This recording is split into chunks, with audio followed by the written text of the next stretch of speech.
வணக்கம். தமிழ் ஃபுட் கார்னரில் இன்னைக்கு முருங்கைக்கீரையோட தோரம்பருப்பு சேர்த்து பொரியல் பண்ண போகிறோம். எல்லா வகை குழம்பு சாதத்துக்கும், ரசம் சாதத்துக்கும், தயிர் சாதத்துக்கும் சைட் டிஷ்ஷாக வச்சு சாப்பிட்றதுக்கு ரொம்ப நல்லாயிருக்கும். இப்போ இந்த டேஸ்டான கீரை பொரியலை எப்படி பண்ணுறதுன்னு பார்க்கலாம். ஃபஸ்ட்டு தோரம்பருப்பை வேக வச்சுக்கலாம். நான் 2 டேபிள் ஸ்பூன் தோரம்பருப்பை கழுவிட்டு 1/2 மணி நேரமாக ஊற வச்சுருக்கேன். இந்த மாதிரி ஊற வச்சிட்டோம்னா தோரம்பருப்பு வேகமாக வெந்துடும். இதை இந்த கடாயில் சேர்த்துட்டு இது கூட 2 பிஞ்ச் மஞ்சள் தூள், 1/2 கப் தண்ணி. இந்த துவரம்பருப்பு சாஃப்டாக வெந்து வரணும், குழஞ்சிடக்கூடாது. பருப்பு நல்லா சாஃப்டாக வெந்துருச்சு. இந்த மாதிரி மசிச்சு பார்த்தா மசியணும், குழைய விட்டுறக்கூடாது. இப்போ இதை தனியாக எடுத்து வச்சிடலாம். இந்த பேனில் 1 டேபிள் ஸ்பூன் எண்ணெய் சூடானதும் அதில் 1/4 டீஸ்பூன் கடுகு பொரிஞ்சதும் 1 டீஸ்பூன் உளுந்து. இந்த உளுந்தோட கலர் பொன்னிறமாக வரணும். அதுக்கப்புறம் தான் நம்ம வெங்காயம் சேர்க்கணும்.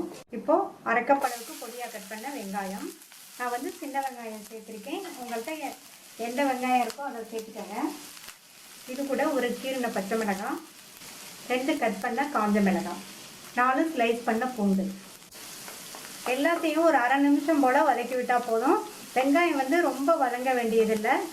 அடுத்து நம்ம கீரை சேர்க்கறதுனால அந்த கீரையோடு சேர்ந்து வதங்கிடும். நான் காஞ்ச மிளகாவும் பச்சை மிளகாவும் சேர்த்துருக்கேன். நீங்கள் ஃபுல்லாக காஞ்ச மிளகாய் சேர்க்கறதுனாலும் சேர்த்துக்கோங்க, அல்லது ஃபுல்லாகவே பச்சை மிளகாய் சேர்க்கறதுனாலும் சேர்த்துக்கோங்க. இப்போ வெங்காயம் கொஞ்சம் வதங்கிடுச்சு. ஒரு கட்டு முருங்கைக்கீரையை அதில் உள்ள காம்பெல்லாம் எடுத்துட்டு 2-3 தடவை வாஷ் பண்ணி எடுத்து வச்சுருக்கேன். தண்ணியை வடிய விட்டு எடுத்து வச்சுருக்கேன்.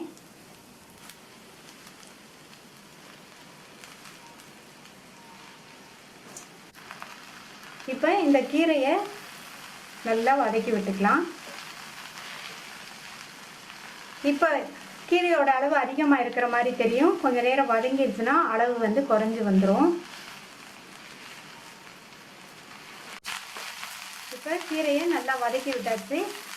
அளவு நல்லா குறைஞ்சி வந்திருக்கு. இதில் 1 கையளவு தண்ணி தெளிச்சுக்கணும்.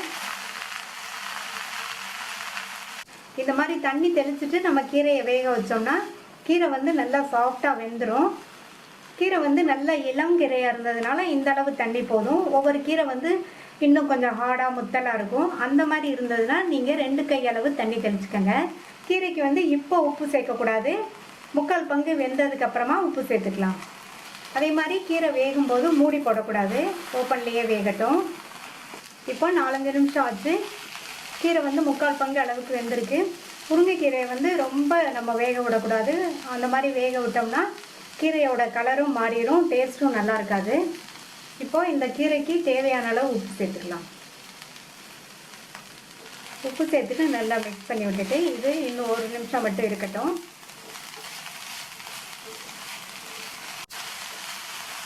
உப்பு சேர்த்து 1 நிமிஷம் ஆச்சு. கீரை நல்லா கரெக்டாக வெந்துருச்சு. இப்போ இது கூட வேக வச்ச துவரம்பருப்பை சேர்த்துக்கலாம். பருப்பை சேர்த்துட்டு நல்லா ஒரு தடவை கலந்து கொடுத்துடணும்.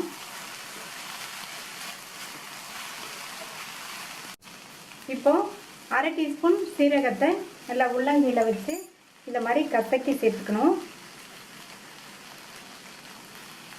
இப்போ சீரகம் சேர்க்கறது இந்த கீரைக்கு நல்ல டேஸ்ட்டும் வாசனையும் கொடுக்கும். அடுத்து தேங்காய் துருவல் சேர்த்துக்கலாம். 3 டேபிள் ஸ்பூன் தேங்காய் துருவல் சேர்க்குறேன். தேங்காய் துருவல் சேர்த்து நல்லா ஒரு தடவை மிக்ஸ் பண்ணி விட்டாச்சு.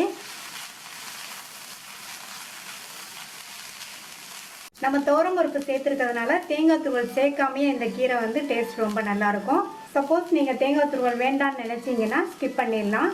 நம்மளுடைய முருங்கைக்கீரை பொரியல் ரெடி ஆயிடுச்சு. ஸ்டவ் ஆஃப் பண்ணிடலாம். இந்த டேஸ்டான ஹெல்த்தியான முருங்கைக்கீரை பொரியலை ட்ரை பண்ணி பார்த்துட்டு உங்கள் கமெண்ட்ஸை சொல்லுங்கள். தேங்க்யூ.